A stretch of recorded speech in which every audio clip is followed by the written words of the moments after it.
Hello everyone, स्वागत आपका आज एक नई क्लास में। तो आज जो है हम विश्व के इतिहास में जो एक बहुत ही इम्पोर्टेंट टॉपिक को पढ़ने वाले हैं, जिसका नाम है मेसोपोटामिया की सभ्यता। और इस सभ्यता को जो है मैं आपको एक नई तरीके से पढ़ाने वाली हूँ। क्वेश्चनों के माध्यम से, प्रश्नों के माध्यम से जो है हम इस सभ्यता को समझने की कोशिश करेंगे, ताकि हमें जो फैक्ट है वो अच्छे से याद हो सके और हमें अच्छे से यह सभ्यता जो है वो समझ आ सके। तो चलिए शुरू करते हैं कि फलतः करीब 3500 ईसा पूर्व के आसपास मेसोपोटामिया, जो कि इराक में है, मेसोपोटामिया में दजला और फरात नदियों की घाटी, भारत में सिंधु नदी की घाटी, मिस्र में नील नदी की घाटी तथा चीन में हवाड हो घाटी में सभ्य समाजों का उदय होने लगा। देखिए, मेसोपोटामिया जो है वो दजला और फरात नदियों की घाटी में फली फूली, मतलब यह सभ्यता वहाँ पर पनपी और वहाँ पर यह फैल गई, वहाँ पर इस सभ्यता के लोग रहने लगे। और भारत में सिंधु नदी की घाटी में हम देखते हैं कि जो हमारी हड़प्पा सभ्यता है, सिंधु घाटी की सभ्यता है, उसका जन्म हुआ, तो वहाँ पर वो फैली फूली। मिस्र में जो है नील नदी की घाटी में एक सभ्यता का जन्म हुआ। और चीन में जो है ये हवाड हो घाटी में सभ्य समाजों का, मतलब एक समाज के रूप में, एक सभ्यता के रूप में जो है लोगों का निवास यहाँ पर शुरू हो गया। इन नदी की घाटियों में नगरों का विकास हुआ। इन नगरों में एक संगठित राजनीतिक और सामाजिक व्यवस्था स्थापित हुई। तो जहाँ पर लोग निवास करेंगे, जहाँ पर लोग रहना शुरू करेंगे, वहाँ पर राजनीति भी चलेगी, मतलब कि शासन भी चलेगा, और सामाजिक व्यवस्था, समाज तो अपने आप ही बन जाएगा, क्योंकि वहाँ पर लोग रह रहे हैं। तो व्यवस्था स्थापित हुई, मतलब एक अच्छी तरह से वो सभ्यता जो है वो इस्टेब्लिश हो गई थी, स्थापना हो गई थी उसकी, मतलब सभ्य तरीके से ये लोग रहते थे अपने नियम कानूनों के हिसाब से। जटिल धार्मिक धारणाओं का विकास हुआ, मतलब कि जो धार्मिक थे, धर्म थे उनका विकास होने लगा। व्यापार, वाणिज्य और व्यवसायों में वृद्धि, मतलब जहाँ पर एक सभ्यता का विकास हो रहा है, लोग जहाँ पर रह रहे हैं वहाँ पर व्यापार भी होगा आपस में, और व्यवसाय मतलब कि काम धंधे में भी वृद्धि होगी। इसके अतिरिक्त लेखन पद्धतियाँ, मतलब कि लोगों ने पढ़ना लिखना भी सीखा। उन्होंने जो मतलब जिसको लिखने का शौक़ था उन्होंने लिखा भी है, मतलब जिसको पढ़ना लिखना आता था उसने उस सभ्यता के बारे में लिखा भी है। जैसे कि आज के हिसाब से ले लीजिए, आज हमारे जो भी काम होते हैं वो लिखित में होते हैं, तो वो आगे जाकर जो है लोगों को मिलेंगे जब वो देखेंगे। तो उसी तरह जो है उसमें जिस हिसाब से लिखना था, जैसे कोई पत्थर पे लिखता था, कोई कैसे लिखता था, वैसी जो है लेखन पद्धतियाँ विकसित होने लगी थी। साथ ही कला, विज्ञान और गणित का विकास हुआ, कि कला, विज्ञान, गणित, मतलब जैसे भी लोग बसेंगे, एक समाज बनेगा, वहाँ पर जो ज़रूरत की सारी चीज़ें होती हैं उन सभी का उदय होने लगा था। व्यापार, वाणिज्य, कला का भी विकास हो, किसी में कोई टैलेंट था, विज्ञान का भी आविष्कार होने लगा धीरे धीरे, गणित का भी आविष्कार होने लगा, समाज भी बना, राजनीतिक संस्थाएं भी बनी। तो ये सारा स्टार्ट हो गया था। विश्व के प्राचीनतम नगरों, मतलब कि जो सबसे प्राचीन नगर या प्राचीन शहरों के उदय और उनके विकास क्रम को समझना ज्ञानवर्धक होगा, मतलब जरूरी है उसका ज्ञान लेना, और साथ ही रुचिकर भी होगा। सबसे पहले ये नगर अथवा शहर जो वो मेसोपोटामिया में विकसित हुए। मेसोपोटामिया कहाँ पर जगह है? ये इराक में जगह है, और वहाँ पर जो है सबसे पहले नगर या शहरों की स्थापना हुई थी। सिंधु घाटी सभ्यता तो ग्रामीण सभ्यता, सिंधु घाटी सभ्यता में भी शहर थे, लेकिन उससे पहले जो है, सबसे पहले अगर नगरों की या शहरों की स्थापना के बारे में जिक्र होता है तो वो होता है मेसोपोटामिया में। मेसोपोटामिया जो कि इराक में एक जगह है, वहाँ पर एक सभ्यता विकसित हुई। उस सभ्यता के अंदर जो है शहर भी बसे और गांव भी बसे। तो सबसे पहले शहरों का विकास अगर आपसे पूछा जाए तो आपको जवाब देना है कि मेसोपोटामिया की सभ्यता में। हम इन्हीं में से कुछ नगरों को आधार बनाकर जो है अध्ययन करेंगे, मतलब कि कुछ नगरों को पढ़कर हम इस सभ्यता के बारे में जानकारी प्राप्त करेंगे कि मेसोपोटामिया की सभ्यता में जो फेमस शहर थे उनके बारे में हम अध्ययन करेंगे, जिससे कि हमें इस सभ्यता की जानकारी मिलेगी कि समाज कैसा था, धर्म कैसा था, राजनीतिक संस्थाएं कौन कौन सी थी, यहाँ पर किस प्रकार के लोग रहते थे, ताकि प्राचीन विश्व के नगरों के उदय और विकास को हम अच्छे प्रकार से जान सकें। यद्यपि विभिन्न सभ्यताओं में नगरों के उदय की कुछ विशेष परिस्थितियां रही हैं, मतलब कुछ ऐसे हालात रहे हैं जिसके कारण इन बड़े बड़े नगरों का जन्म हुआ था, परंतु बहुत से कारण जो है सामान्य हैं, मिलते जुलते हैं। तो आओ चले मेसोपोटामिया के प्राचीन नगरों की यात्रा पर। अब हम मेसोपोटामिया की सभ्यता को डिटेल से जो है पढ़ने वाले हैं क्वेश्चंस के माध्यम से। तो आई होप आपको ये सीरीज़ क्लास पसंद आई। अगर आप इस क्लास को पसंद करते हैं, आप मेरे इस पढ़ाने के तरीके को पसंद करते हैं, तो मुझे कमेंट सेक्शन में कमेंट करके ज़रूर बताएं। जितने व्यू आएंगे, जितने कमेंट आएंगे, उसके अकॉर्डिंग जो है मैं आपको जो ये विश्व इतिहास की सभ्यताएं हैं इनको मैं आपको आगे करवाऊंगी। अगर रिस्पॉन्स आपका अच्छा नहीं रहा तो शायद मैं ये सीरीज बंद भी कर दूं, लेकिन अगर आपका रिस्पॉन्स बढ़िया रहा तो मैं इन सभ्यताओं को आपको इतना डिटेल से करवा दूंगी कि आपका एक भी क्वेश्चन जो है यहाँ से बाहर नहीं जाएगा, और आपका समझाने का तरीका प्रश्नों के माध्यम से होगा, ताकि कोई भी फैक्ट जो हमें मुश्किल ना लगे। ये नहीं लगे कि हम कोई पैराग्राफ पढ़ रहे, बल्कि क्वेश्चंस के माध्यम से अगर हम समझेंगे तो हमें फैक्ट भी जो है वो जल्दी याद हो जाएंगे। तो आई होप आपको सीरीज पसंद आएगी। तो प्लीज़ अपना रिव्यू, अपना रिस्पॉन्स मुझे कमेंट के माध्यम से जो है ज़रूर बताएं कि आपको क्लास कैसी लग रही है, आपको समझ में ये सभ्यताएं आ रही या नहीं, ज़रूर बताएं।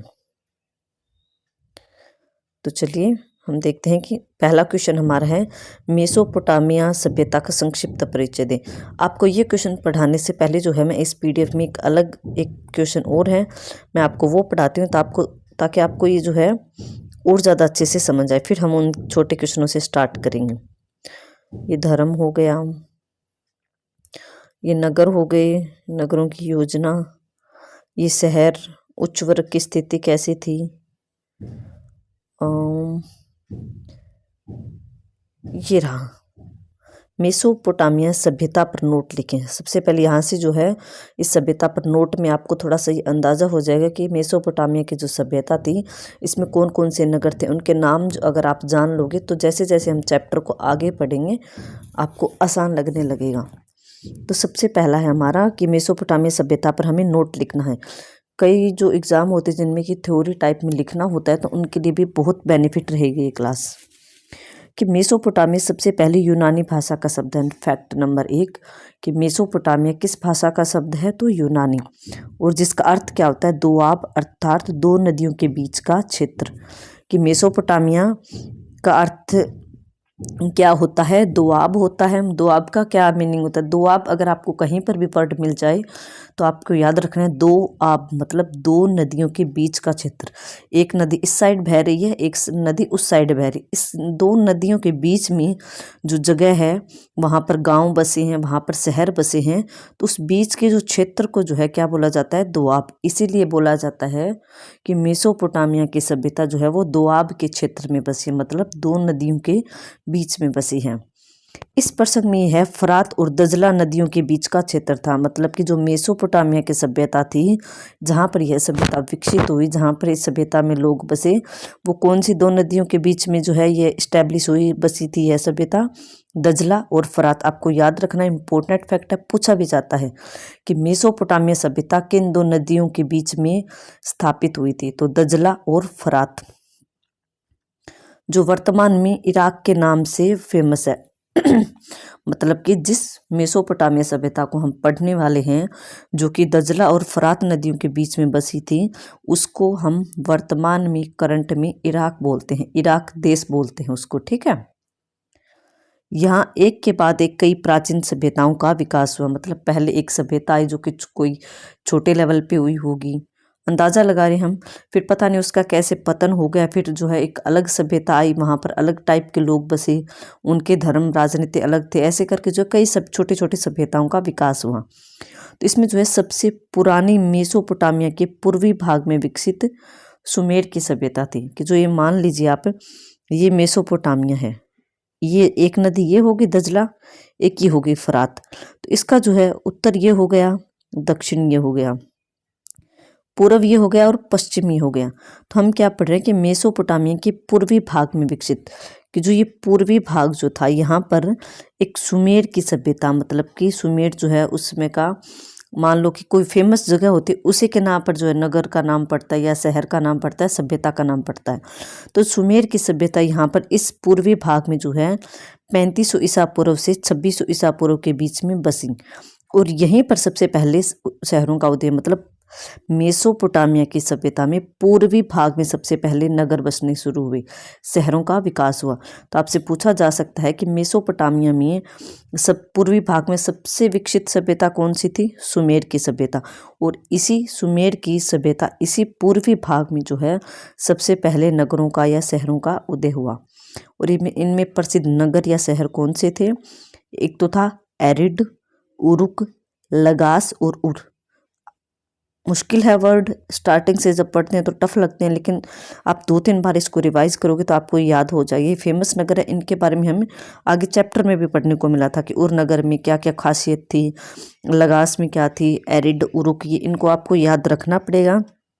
पूछा भी जाता है एग्जाम्स में कि सुमेर की सभ्यता के फेमस नगरों का नाम बताओ, तो एरिड, उरुक, लगास या उर। सबसे फेमस तो यहाँ पर उर था। सुमेर की सभ्यता का सबसे फेमस नगर या शहर कौन सा था? उर। ये नगर राज्य जो है, नगर राज्य कहलाते थे, मतलब ये सिटी स्टेट कहलाते थे। इनका शासन पुरोहित राजाओं के हाथों में था, मतलब कि धार्मिक जो डिपार्टमेंट था उनके हाथ में, मतलब राजा यहाँ पर जो है वो शासन करते थे।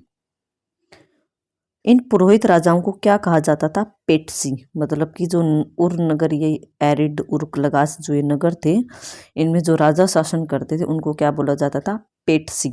पूछा जाता है कि सुमेर की सभ्यता में राजा पुरोहित को क्या बोला जाता था? तो पेटसी बोला जाता था।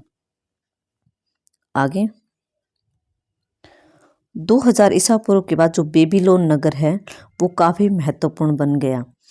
नए साम्य विजेताओं ने इस नगर को अपनी राजधानी बनाया और बेबीलोनिया सभ्यता की नींव रखी। तो देखो, महत्वपूर्ण नगर होते हैं, जो बड़े नगर होते हैं, उसी नगर के नाम पर जो है, जहाँ पर ज़्यादा जनता निवास करते, उसके नाम पर जो उसको सभ्यता का नाम दे दिया जाता है। ठीक है, तो जैसे कि आज हम जिले का नाम दे देते हैं, हम गांव का नाम रख देते, कोई बड़ा गांव होता है तो उसको, मतलब ये तो है नहीं कि 5-6 घर हो गए उसी को गांव बोल दिया। जहाँ पर बड़े लेवल पे घर होते हैं, बड़े लेवल पे गांव होते हैं, उसी को मतलब जिला बोला जाता है, तहसील बोला जाता है, उसी को गांव बोला जाता है। 1-2 घरों को तो नहीं बोला जाता ना। तो उसी तरह जो है इस बेबीलोन नगर में जो है इतनी ज़्यादा पब्लिक हो गई, तो इसीलिए जो इसको सभ्यता का नाम दे दिया गया, एक फेमस सभ्यता की, बेबीलोनिया सभ्यता। बेबीलोनिया का अर्थ क्या होता है? देवद्वार। यह मेसोपोटामिया की एक दूसरी महान सभ्यता थी। पहली सभ्यता कौन सी थी मेसोपोटामिया की? आपको मैंने बताया कि सुमेर की सभ्यता। सेकंड कौन सी थी? बेबीलोनिया की। लेकिन इसमें बहुत सारी बातें जो है वो सुमेर सभ्यता और अक्काद, ये एक अलग सभ्यता है, अक्काद सभ्यताओं की भी शामिल थी। बेबीलोनिया का सबसे प्रमुख शासक कौन था? हम्बुराबी। बेबीलोनिया 3 शताब्दियों, मतलब कि 100 साल करके 300 सालों तक संगठित रहा था। फिर यह राज्य भी जो है धीरे धीरे नष्ट हो गया। मतलब जितने भी सभ्यताओं को हम हमारे इतिहास में पढ़ते हैं, सभी सभ्यताओं का पतन हुआ है। तो वो धीरे धीरे, कोई सभ्यता किसी कारण से खराब हो गई, नष्ट हो गई, कोई सभ्यता किसी कारण से। इसी तरह से जो है बेबीलोनिया सभ्यता जो थी वो 1700 ईसा पूर्व तक तो अच्छी तरह से रही, फिर उसके बाद यह राज्य भी नष्ट हो गया। तो आपसे यहाँ पर इम्पोर्टेंट क्या है कि बेबीलोनिया की सभ्यता में, उस बेबीलोनिया का अर्थ क्या होता है? देवद्वार। और जो है बेबीलोनिया मेसोपोटामिया की कौन सी सभ्यता थी? तो दूसरी महान। पहली कौन सी थी? सुमेर। और बेबीलोनिया का सबसे प्रमुख शासक जो था वो कौन सा हुआ था? मतलब ये सभ्यता बसी, यहाँ पर भी राजा रहते थे। तो सबसे फेमस राजा का नाम पूछा जा रहा है कि बेबीलोनिया सभ्यता में सबसे फेमस राजा कौन था? तो हम्बुराबी। ओके, ये क्वेश्चन आपको समझ आया? ये हमारा कंप्लीट हो गया क्वेश्चन कि एक सभ्यता पर नोट लिखें। आई होप आपको ये जो थोड़ा सा जो है इसका ओवरव्यू मिला होगा सभ्यता का। तो अब जो है हम फर्स्ट क्वेश्चन से शुरू करते हैं। ठीक है, अब आपको जैसे जैसे आप क्लास में हम आगे बढ़ेंगे, आपको कंसेप्ट क्लियर होते जाएंगे, आपको ये सभ्यता जो है बहुत अच्छे से समझ आएगा। अब लिखते हैं हम सभ्यता का संक्षिप्त परिचय। वो हमने नोट देखा था, यही तो रिपीट तो होंगी लाइन इसमें, क्योंकि क्वेश्चंस के माध्यम से करें, बड़े क्वेश्चन है, छोटे क्वेश्चन है, तो जितनी रिपीट होगी इतना आपको अच्छे से याद होता जाएगा। कि मेसोपोटामिया कौन सी भाषा का शब्द है? यूनानी, जिसका अर्थ क्या होता है? दोआब, जो 2 नदियों के बीच का क्षेत्र है। और वो 2 नदियाँ कौन सी है? फरात और दजला। कई बार जो ये है ना दजला नदी, जो इसको टिग्रिस नदी के नाम से भी एग्जामिनर क्वेश्चंस को घुमाने के लिए दे देता है। तो आपको इनको इंग्लिश वर्ड जो है आप इनका याद रखिएगा। जो वर्तमान में इराक के नाम से फेमस है। यहाँ एक के बाद एक कई प्राचीन सभ्यताओं का विकास हुआ। इनमें सबसे पुराने मेसोपोटामिया के पूर्वी भाग में जो विकसित या पूर्वी भाग में जो पनपी थी, फैली थी, उस सभ्यता पूर्वी भाग की सुमेर की सभ्यता। और सुमेर की सभ्यता का आपको टाइम पीरियड पूछ लिया जाता है तो 3500 ईसा पूर्व से 2600 ईसा पूर्व। यहीं पर सबसे पहले इसी सुमेर की सभ्यता में सबसे पहले नगरों का विकास हुआ, नगरों का उदय। और ये सबसे फेमस नगर जो हमने अभी पीछे उस क्वेश्चन में देखे थे, एरिड, उरुक, लगास और उर थे। ओके, चलिए नेक्स्ट क्वेश्चन पे। मेसोपोटामिया सभ्यता की जानकारी जो है वो कैसे मिली, कि जो मेसोपोटामिया एक सभ्यता थी, इतनी फेमस हुई है, इसकी जानकारी सबसे पहले कैसे लोगों को पता चला कि यहाँ पर इतनी फेमस सभ्यता जो थी कोई टाइम में थी। तो हजारों वर्ष पहले मेसोपोटामिया की प्राचीन सभ्यता समय की गर्त मतलब समय के अनुसार वो समय की गर्त मतलब रेत के नीचे दब गई थी। समय बीतने के साथ लोग इनके वैभव को भूल गए, मतलब कि यहाँ पर कोई फेमस सभ्यता भी हुआ करती थी। लगभग एक शताब्दी पहले तक वर्तमान इराक क्षेत्र में उभरे ये टीले रहस्य मात्र ही थे, कि जो अभी जो इराक क्षेत्र है, इराक देश है, वहाँ पर जो है इनके ऊपर मिट्टी डली हुई थी। जो मेसोपोटामिया के सभ्य थे तो उसमें घर थे, नगर थे, मतलब उनके मकान थे, कोई भी चीज़ें बनी हुई थी, तो उनके ऊपर मिट्टी डल डल के इतनी ज़्यादा ऊंचा हो गया कि उसके ऊपर अब इराक देश बन गया। तो अब इराक के जो है ये धीरे धीरे खुदाई स्टार्ट हुई, तो उन खुदाई में जो ये टीले मिले, घर मिले, तो उसी से जो है पता चला वैज्ञानिकों को यहाँ पर कोई एक अच्छी सभ्यता रही होगी। उनकी सारी चीज़ों की जब जांच की गई तो उन जांच के आधार पर पता लगाया गया कि यहाँ पर एक फेमस सभ्यता थी। बाइबिल, जो कि जैसे कि हमारे रामायण महाभारत धार्मिक पुस्तक हैं, और ये जो है ईसाइयों की बाइबिल होती है, कि कुछ कहानियों को अवश्य इस क्षेत्र से जोड़कर ईसाई जो इसे अपने पूर्वजों की भूमि समझते हैं, कि जो बाइबिल में कहीं ना कहीं कुछ जिक्र आया है, कुछ कहानियों के मतलब माध्यम से इस सभ्यता का थोड़ा बहुत जिक्र है। तो अब जब वैज्ञानिकों ने इसकी खोज की, खुदाई शुरू की, तो उन्होंने अंदाज़ा लगाया, उस अपनी बाइबिल में लिखी हुई लाइनों से कनेक्ट किया इन सभी बातों को, और लोगों को, वैज्ञानिकों को पता चला कि यहाँ पर एक सभ्यता थी। इससे यूरोपीय पुरातत्वविदों, मतलब कि जो पुरातत्व विभाग होता है, खुदाई करने वाला डिपार्टमेंट होता है, उसका जो है मेसोपोटामिया में आकर्षण बढ़ गया। लोगों को मतलब एक उत्सुकता होने लगी कि हम जाने कि कैसी सभ्यता थी, यहाँ पर इतनी खुदाई में नई नई चीज़ें मिल रही हैं, तो इसके बारे में जानने की जो है लोगों में एक्साइटमेंट बढ़ी। यहाँ पर टीलों की खुदाई शुरू हो गई।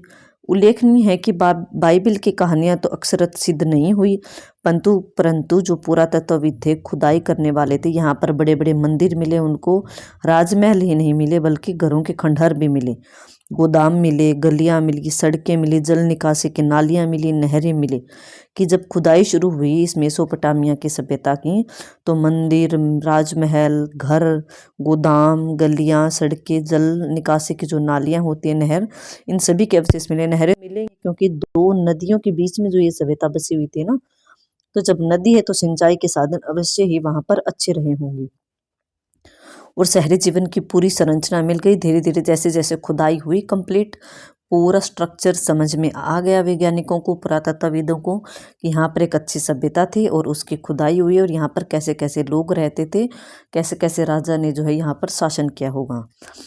असल में मेसोपोटामिया के शहरों का रहस्य जो है, राज जो है, तब उजागर हुआ जब इस लिखावट को समझ लिया गया, कि जब इस लिखी हुई बातों को, वहाँ पर लिखी हुई चीज़ें मिली, जब उन बातों को पढ़ लिया गया, तो इस सभ्यता के बारे में जो है पूरी जानकारी मिल गई। जैसे कि आज के समय में हमारे रीति रिवाज, धर्म सभी का जो है लिखित में प्रमाण है। तो आगे जो है कभी भी इन फ्यूचर अगर हमारे इन चीज़ों को पढ़ेगा तो कोई भी आसानी से अंदाज़ा लगा लेगा कि कैसा धर्म था हिंदुस्तान में, भारत में कैसा धर्म था, कैसे राजनीतिक सिस्टम था। तो मतलब अगर हमें कोई भी लिखित प्रमाण मिल गया है तो हम आसानी से जो उस सभ्यता का अंदाज़ा पढ़कर लगा सकते हैं कि वहाँ पर कैसा कैसा स्ट्रक्चर रहा होगा रहने का, लोगों का शासन कैसे करते थे, कैसे समाज था, कौन कौन से रीति रिवाज थे, कौन कौन से कानून थे, इन सभी के बारे में। जैसे कि हमारे भारत में भी थी सिंधु घाटी सभ्यता, लेकिन उसके लिखित प्रमाण मिले तो हैं लेकिन वो पढ़े नहीं गई क्योंकि वो समझ में नहीं आ रही। लेकिन जो मेसोपोटामिया की सभ्यता थी, इसमें जो चीज़ें लिखी गई थी वो आसानी से पढ़ी गई। तो यह सभ्यता सो जो है वैज्ञानिकों को बहुत अच्छे से समझ आ गई। नेक्स्ट, मेसोपोटामिया सभ्यता में धर्म के कारण शहर कैसे बने। धर्म का पढ़ते हैं अब हम कि मेसोपोटामिया के जो लोग थे वो एक ही धर्म में विश्वास करते थे। जैसे भारत में हिंदू धर्म है, कहीं पर पाकिस्तान में मुस्लिम धर्म है, ऐसे ही जो है एक धर्म था उनका, और धर्म का केंद्र मंदिर था। मतलब मंदिर थे इस सभ्यता में, मंदिरों का विकास था, मंदिरों में लोग जाते थे। जो हमने सुमेर का पढ़ा था, सुमेर की सभ्यता के अधिकांश शहर जो थे जैसे कि उरुक, निपुर मंदिर केंद्रित थे। जो सुमेर की सभ्यता में जो शहर थे फेमस, उरुक, निपुर, यहाँ पर काफ़ी बड़े बड़े मंदिर थे। ये मंदिर देवलोक तो थे ही, साथ में सत्ता तथा आर्थिक गतिविधियों के भी केंद्र थे। मतलब कि यहाँ पर आर्थिक काम भी होते थे और सत्ता मतलब शासक पुरोहित इनमें रहते थे मंदिरों में।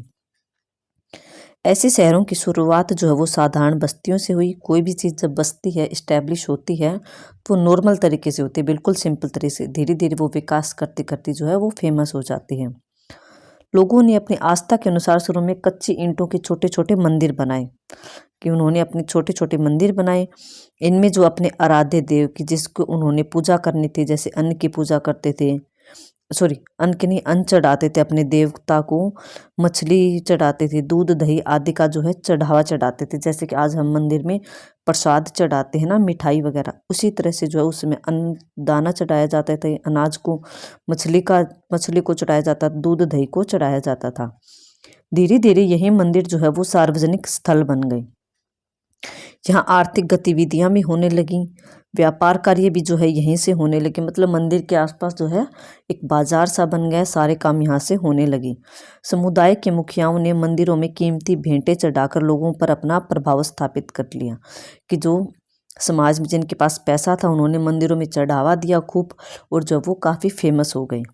इस तरह से जो ये स्थल जो थे वो शहरों के रूप में आ गए। कौन कौन से शहर? उरुक, निपुर, ये सुमेर सभ्यता में सबसे पहले हमें मंदिरों के अवशेष देखने को मिलते हैं। तो आई होप आपको ये धीरे धीरे सभ्यता जो है वो समझ आ रही होगी। तो आज की क्लास जो है हम यहीं तक रखते हैं। नेक्स्ट क्लास में जो है मैं आपको नेक्स्ट क्वेश्चंस के माध्यम से इस सभ्यता को हम कंटिन्यू से आगे पढ़ते रहेंगे। तो मैं आपको फिर कह रही हूँ, आप अपने कमेंट के माध्यम से मुझे ज़रूर बताइए कि आपको ये सभ्यता कैसी लग रही है समझने में। आपको इस माध्यम से जो है जिस तरीके से मैं करवा रही हूँ, अगर मेरा समझाने का तरीका आपको अच्छा लग रहा है तो मुझे कमेंट में बताइए। मुझे मोटिवेशन आपके कमेंट्स के माध्यम से ही पता चलता है कि बच्चों को मेरी क्लास पसंद आ रही।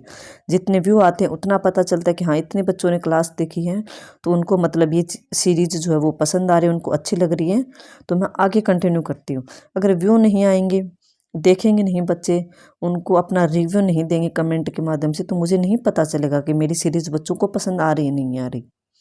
तो आप जितने कमेंट करेंगे, जितने लाइक आएंगे, जितने आपके व्यू आएंगे, उनके अकॉर्डिंग मुझे पता चलेगा, और मैं आपको इस सीरीज में आगे जो है जितनी भी सभ्यताएं हैं हमारे विश्व इतिहास में, उन सभी को अच्छे से डिटेल से करवा दूँगी। ओके, चलिए आज की क्लास को हम यहीं तक रखते हैं। Okay, thank you so much.